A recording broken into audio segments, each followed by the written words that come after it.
Islamic regime has got to go. A new Iranian nation is being born. 1906 constitutional revolution and subsequent foreign intervention and sabotage. Iranian people have been fighting for a democracy for the last 120 years.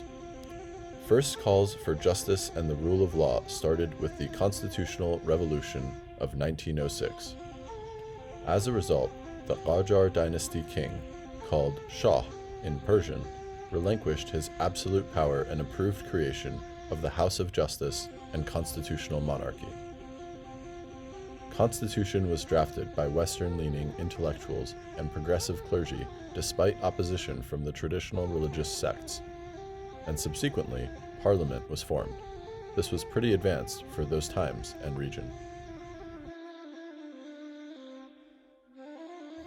Soon after the establishment of the Constitution and Parliament, British and Russian interventions and rivalry for influence and their occupation of parts of the country during and after World War I disrupted advancements of the movement and created social and economic turmoil, as well as a dysfunctional government.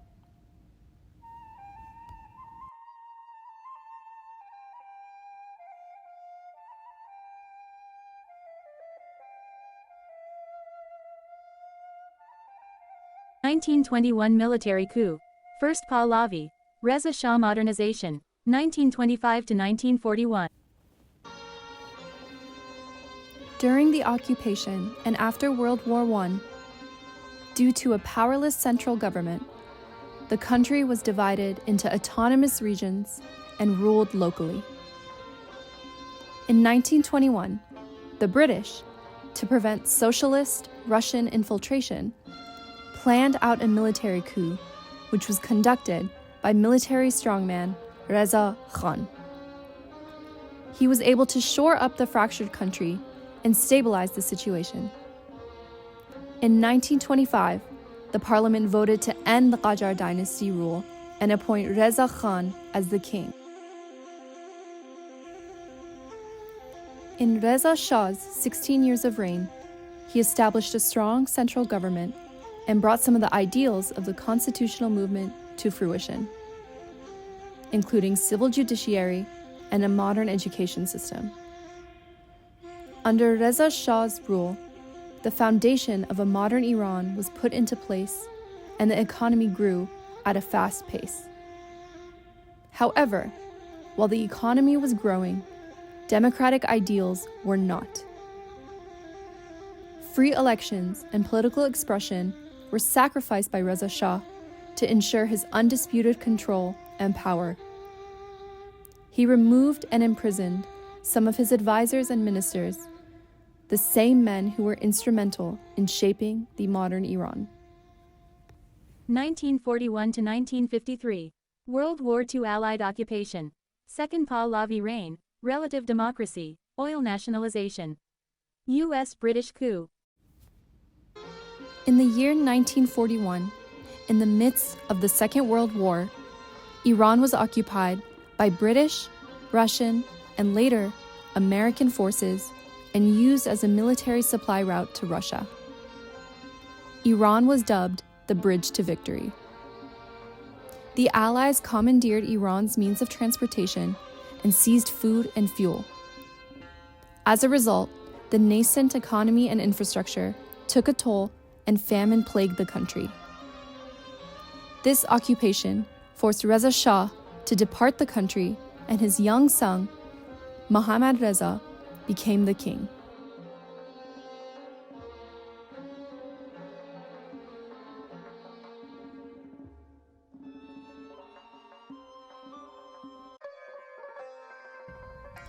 During 1941 to 1953, with the start of the Second Pahlavi rule, the country witnessed a glimpse of democracy.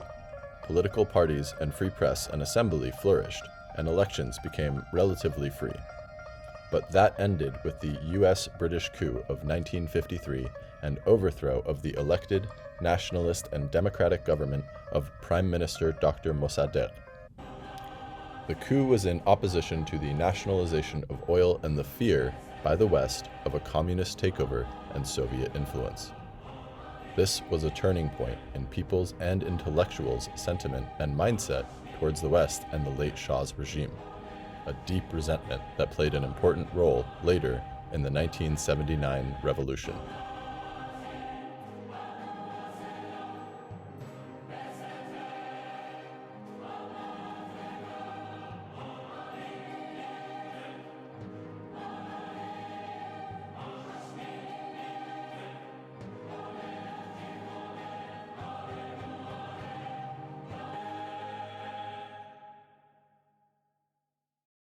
(1953) Coup to 1979 Islamic Revolution, latter part of Second Pahlavi reign, progress and autocracy. After the 1953 coup and elimination of opposition groups, starting from 1961, the Shah embarked on an ambitious economic development and feudal land distribution plan under what he called the White Revolution. Simultaneously, he continued solidifying his leadership as an authoritative figure. In the following years, the country witnessed huge economic growth, with new industries emerging and urban life flourishing.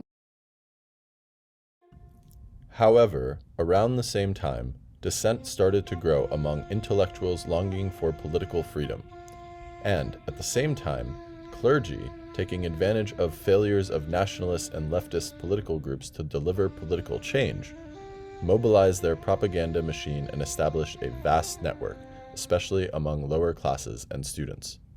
The Shah, in response, doubled down on his autocratic rule by declaring a one-party system and inviting anyone who does not conform to leave the country.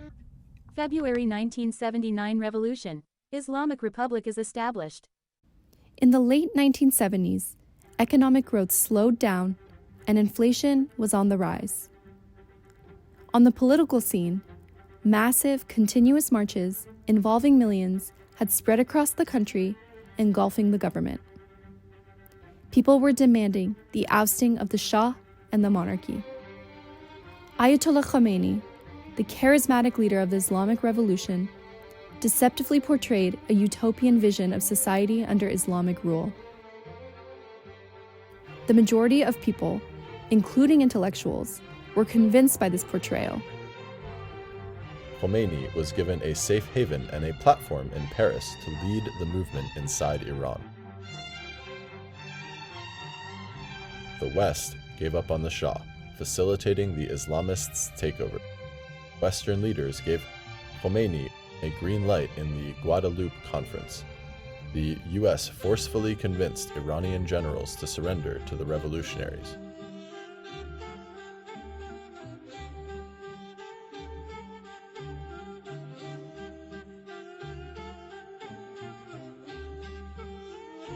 And in February 1979, the Islamic Republic was established through a referendum. People gave it a thumbs up without having any blueprint of what it entailed.